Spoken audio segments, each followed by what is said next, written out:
Social media ने ये पूरा हफ्ता दो चीजों पर बहस कर बिता दिया। एक आर्यन खान, दूसरा हिंदू परिधान।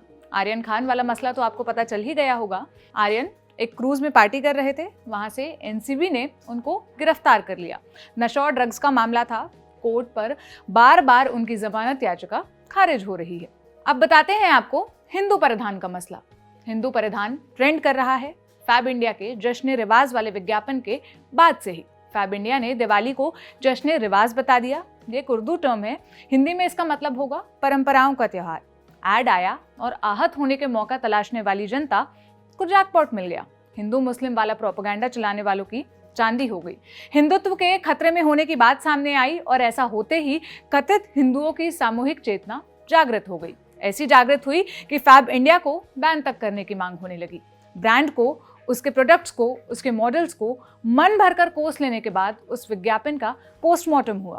पोस्टमार्टम करने वाले हिंदूवादी फॉरेंसिक एक्सपर्ट्स ने महीन जांच के बाद निष्कर्ष निकाला, पूरे विज्ञापन में एक भी मॉडल ने बिंदी नहीं लगाई है। बिंदी के बिना हिंदू लुक पूरा नहीं होता है, इसलिए ये विज्ञापन एंटी हिंदू है, मुस्लिम समर्थक है, हिंदू सभ्यता को खत्म करने की कोशिश की जा रही है।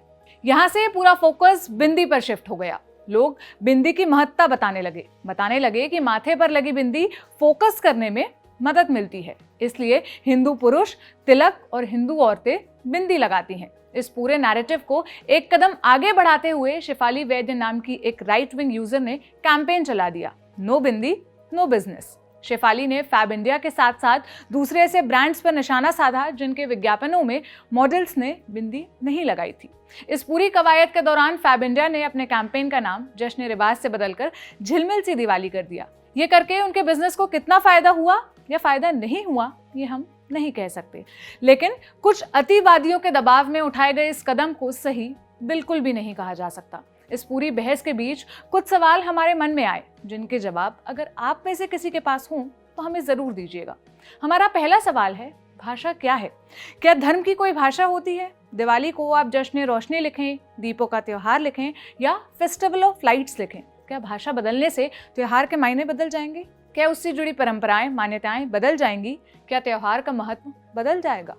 दूसरा सवाल है, ये हिंदू परिधान क्या होता है? ये कब शुरू हुआ? अब तक तो परिधान भारतीय और वेस्टर्न कैटेगरी में बटे मिलते थे। साड़ियां मिलती थी उन जगहों के नाम से जहां वो बनाई जाती हैं, जैसे कांजीवरम, भागलपुरी, बनारसी, अपने खास डिजाइन के नाम से पैठनी, लहरिया, चुनरी प्रिंट। पर कभी किसी परिधान का नाम हिंदू साड़ी, हिंदू सलवार कमीज नहीं सुना और नहीं कहीं लिखा हुआ देखा। ऐसा करके उन चीजों पर धर्म की लकीर खींचने की कोशिश की जा रही है जो अब तक साझा रही है और जिसे साझा बने रहना चाहिए। तीसरा सवाल है कि सबका फोकस बिंदी पर क्यों है? क्यों औरतों को पैट्रोनाइज किया जा रहा है और उन्हें ये ज्ञान दिया जा रहा है कि उन्हें क्या पहनना चाहिए, कैसे पहनना चाहिए और ज्यादा आसान क्या है? हिंदुत्व को बचाने का ठेका घूम फिर कर औरत के माथे, और इस बार तो लिटरली क्यों डाल देते हो भाई? पुरुष कुछ भी करे तो चलता है, औरत की बिंदी गायब हो तो धर्म पर खतरा मंडराने लगता है। बहुत गजब हाल है। बिंदी या किसी भी चीज का आपके धर्म में महत्व है, इसका ये मतलब नहीं कि आप इसे लोगों पर थोपने लगे। लोगों को अपनी पसंद और कंफर्ट के हिसाब से पहनने, ओढ़ने और मेकअप करने की आज़ादी होनी चाहिए। आप बिंदी लगाइए अगर आपको वो अच्छा लगता है, मत लगाइए अगर नहीं अच्छा लगता है। और हाँ, ऐसे लोगों से एकदम संभल कर रहिए जो बिंदी के नाम पर आपको बरगला रहे हैं, क्योंकि आप वो हैं जो आप होना चाहती हैं, ना कि वो जो आप पहनती हैं।